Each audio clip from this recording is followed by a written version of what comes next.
But let's catch up with the head coach of the LA Chargers. Fresh off a season where they tied for the best record in the AFC's Anthony Lynn. He joins us on Fox Sports Radio. Coach, how are you? Good, man. How you doing? I'm really, really well. All right. What's camp been like so far? Oh, it's been good. Guys working hard. You know, we somewhat stand away from the injury bug. We have a few soft tissue injuries here and there, like everyone else. But I like the way the guys are working. All right. My spies and my own eyes tell me that the Rams probably outplayed you in the first day in which you had dual practices, but it was a much better day for your team in the second day. Is that what the film said? You know, I thought both practices were up and down. I thought we competed well, and I thought we were very professional, standing away from fights and things like that. But no, I wasn't keeping score. I don't mean keeping score, but was there a better feeling after the second one than was the first one? But in the first practice, I thought there were some good things as well. You know, the Rams did some good things. We did some good things, and I'm back and forth on both fields. And when I'm watching tape, I like what I saw a lot on that Thursday practice from my guys. And there were some things that we need to correct as well. I thought we came out in the Saturday's practice. It was a great environment. You know, it was Saturday, so there's a lot more fans. I thought we competed hard, played well, but there were some things in that practice I like to do a lot better as well. I mean, everybody's talking about the fact you don't have your starting running back. You don't have your starting left tackle either. What's that adjustment been like without Russell? You know, that was something that caught us off guard. And, you know, we have a young guy, Trent Scott, Sam Tevy. They've both been rotating the left tackle. And Russell Okung, he's hard to replace. And he's one of the best left tackles in the game, in my opinion. And so we have some young guys that are stepping in there doing fine, but they got a lot to learn. And they're going to get plenty of reps this preseason. You're a former running back and a former running back coach, and obviously your starting running back is holding out right now. How do you handle that? Because I know you have a very good relationship with Melvin. You have a good relationship with all your players and all your running backs. But he personally has a great relationship with you. How has that been to deal with? It's hard because, you know, it's a conflict of interest for me.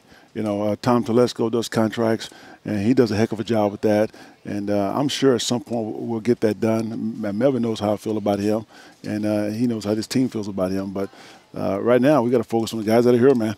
Until he gets back, we have to continue to develop young men and get them better. Austin's doing a good job. Justin Jackson's doing a good job. Looking forward to seeing those guys play a little bit more this year. But we got some younger guys in that group too. Jeremy Cox is coming up through the ranks, so we'll see. Detrez as well is the guy that I know you guys like. Look, Phillip has done this so many years, but there was a sense that maybe last year, because he likes the work, likes the reps, that maybe his arm tired late in the year. Now you have Tyrod Taylor, he was a starting quarterback week 1 last year, of course, starter when you were in Buffalo as well.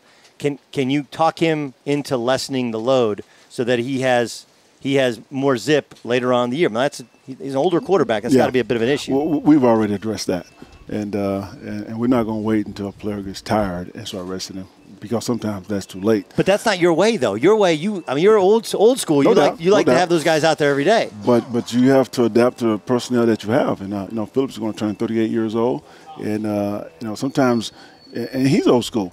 But as a head coach, I got to protect him from himself, because he'll come out here and he'll try to outwork everybody on the field, and that's why he's so good. But we've started cutting his reps way back in OTAs. And so I think it's been going well. Derwin James, year 2, year 1, he made so many plays just on instincts, right? On instincts and on talent. But now you add in, we talked to some of the guys and like, look, now he's starting to really think the game as well. How much better is this level of Derwin James from what we saw last year? Well, when the season starts, we'll find out. I mean, right now in practice, I really like what I see.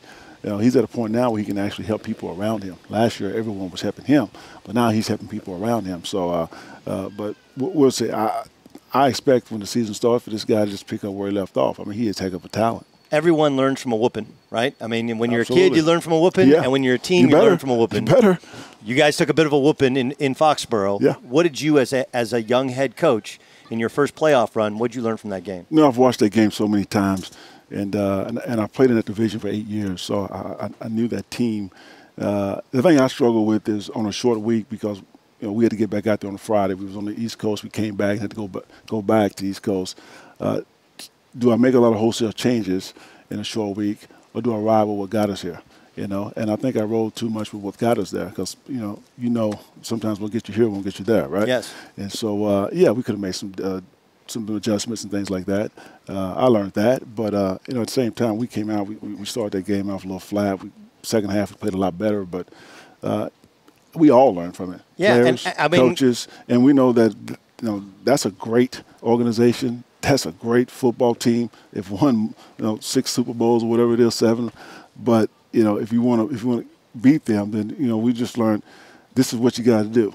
Yeah. If you want to be the best. Or had a couple of your guys not made the mistakes against Denver right at home, you have home field advantage throughout, right? And it's one of those things as a coach, you're like, hey, you got to finish strong. I mean, like there's always like one game. Like I remember my first year, it was the Jacksonville game.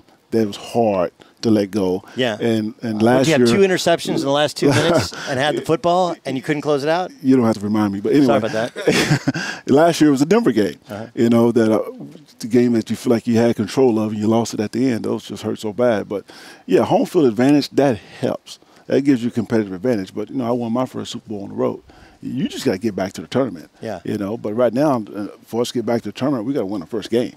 And that's coming up here in about 3 or 4 weeks. Yeah, the hunter to the hunted. How much different do you think your team's mentality has to be now that you guys didn't just have a good year last year? You beat the Ravens on the road in the playoffs. You beat the Steelers on the road. You beat the Chiefs on the road. Like, you earned the respect of the league. It wasn't like you had some super soft schedule that you're able to run through. So now, because people respect you, you got Keenan, you got the unbelievable defensive end tandem, you got all these other talented skill position players. Is there a change in your mentality that's needed because you've gone from the hunter last year, trying to prove yourself, to the hunted this year? I think we were the hunted last year. We came off the way we finished our first year at 9-7, even though we missed the playoffs in a tiebreaker. We were one of the hottest teams in the league, I felt like. If we could have gotten in, I liked our chances. So I don't think we caught anybody off guard. In 2018, I think they knew we had a pretty good football team. We finished more games than we had finished in previous years, for sure. But I like the mentality of this football team just the way it is right now. And it may be considered the hunted. I don't know, but that shouldn't affect us. External expectations, external that should not distract us from what we got to do. What was it like to build a school? Man, that was awesome. That was awesome. And to go to class with the kids. And just to feel their appreciation. And now what was the trip like? I mean, you go from here to where? Where do you fly to? Well, you fly from here, you lay over in Dubai, yeah. And you go from Dubai to Kilimanjaro, and then you drive to Arusha. How long was the drive? The drive was probably a couple of hours. But Jeeps or what are you in? Well, that's the paved road, but then you go to the bush.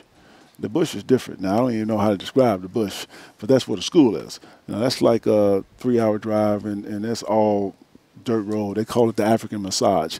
You're just bumping the whole time, brother.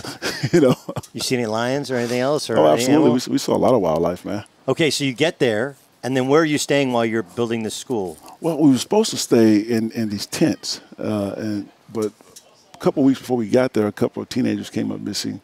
And, they told us about it, and, it wasn't like they were kidnapped. Right. Probably eaten. But, it is what it is, bro. I'm just telling you, that's how it is. So where'd you end up staying? Well, we're like an hour and a half way to this lodge. Yeah. And, it was okay. The tent might have been nicer, but we weren't sleeping outside. But a life-changing experience? Definitely a life-changing experience. Just being in that environment every day.